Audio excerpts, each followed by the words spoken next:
Com és fer les pràctiques en un àmbit? Doncs és una experiència completament diferent. El primer és que no et converteixis en un ésser estrany, ja que els alumnes estan acostumats a la presència de més d'un adult a l'aula i això facilita molt la comunicació amb ells. La segona qüestió, per a mi, és la que marca la diferència. I és que normalment en les pràctiques et diuen tal dia et prepares el tema 5 o l'exercici 2 i 3 i ja està, ja s'ha acabat la teua pràctica docent.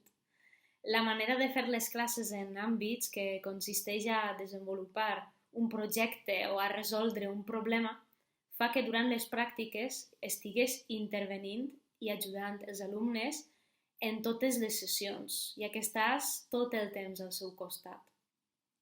Per tant, tens l'oportunitat de provar com és ser docent, de formar part d'un projecte i de no sols ser el convidat que explica el tema 5. Això fa que t'integres ràpidament en la classe i també en el centre.